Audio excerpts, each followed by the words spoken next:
Hi! Hello mga kamamshi ko and mga guys! Nandito na naman si Mamshi Carmi para mag-update sa inyo ng aking mga bagong videos. Pasensya na kayo, hindi ako nakapag-upload ng mga maraming times kasi medyo nagkaroon ako ng problem sa buhay. Kailangan ko munang unahin yon. Kaya mga kamamshi, ngayon makakapag-upload na ako sa inyong mga YouTube channel kasi mag-start na naman po ako. Pero bago ko simulan ng aking tutorial ay huwag niyo kalimutan mag-subscribe sa aking YouTube channel at pindutin na rin ang notification bell para lagi kayo updated sa aking mga na-upload na video. Kaya mga kamamshi, simulan na natin kung anong tutorial natin ngayon ay tungkol sa mga printer.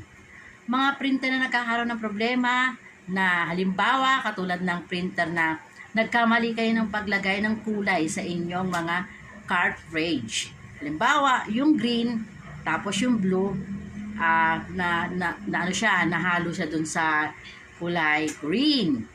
Kaya ngayon, masisira na siya. Kailangan kasi yung mga printer ay, alam niyo kung paano magagawa ng paraan ang paglilinis ng mga ink na nailagay na mali.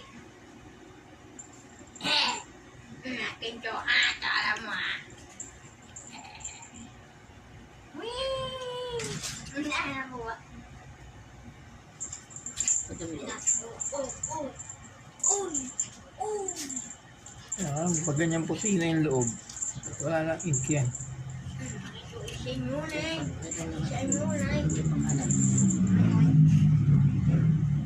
Malinis na. Malinis na siya, wala na lumalabas. Sabihin, malinis na yung cartridge. Pwede mo na ibalik to. Kaya dapat ito tuyong-tuyo. Walang tubig. Kasi pag may tubig, kakatas yung tubig. Dapat ito tuyong-tuyo. Ito, dito to.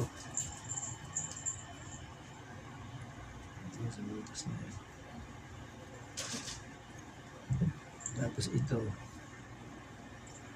Tingnan niyo yung marker. Kung saan yung marker, ibig sabihin doon yan.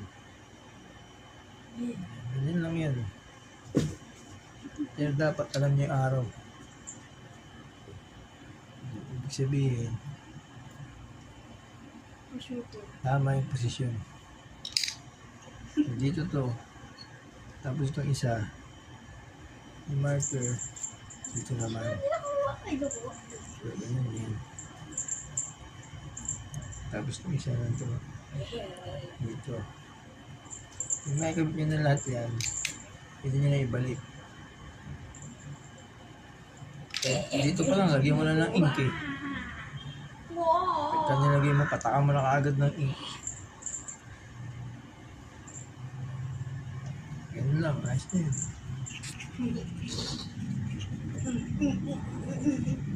Hindi mo, nagkamali ka na nilagay ng ink.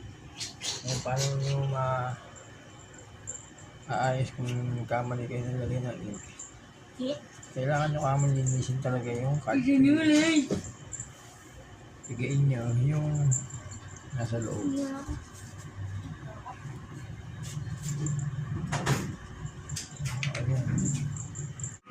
Ayan mga kamamshi, napanood nyo na ba yung aking pinakitang video kung paano linisin ang mga cartridge ng printer ninyo? Kung paano gumawa ng diskarte na hindi na kayo gagastos. Kayong-kayo na mismo gagawa ng paraan para wala kayong gagastusin, di ba? Kasi budget, napakamahal. Lalo na mga katulad ko mga kamamshi na nagbi-business ng small business pa lang. Kaya kailangan may diskarte ka. Kasi kung bibili ka ng bibili lang, itatapon mo lang yung empty ng cartridge, sayang, di ba? Pwede man pala gawa ng paraan di ba? Kaya mga kamamshi, hanggang dito na lang. At antayin nyo na naman ulit mga i-upload ko pa uling video tungkol sa mga printer. Lalo na ituturo ko sa inyo at tutorial ko sa inyo kung bakit ang mga printer ay nagkakaroon ng mga lines. Ituturo ko sa inyo sa aking sunod na video. Kaya mga kamamshi, bye and God bless. At huwag nyo nang kalimutan mag-subscribe sa aking YouTube channel at pindutin na ang notification bell para lagi kayong updated sa aking mga na-upload. Bye and God bless.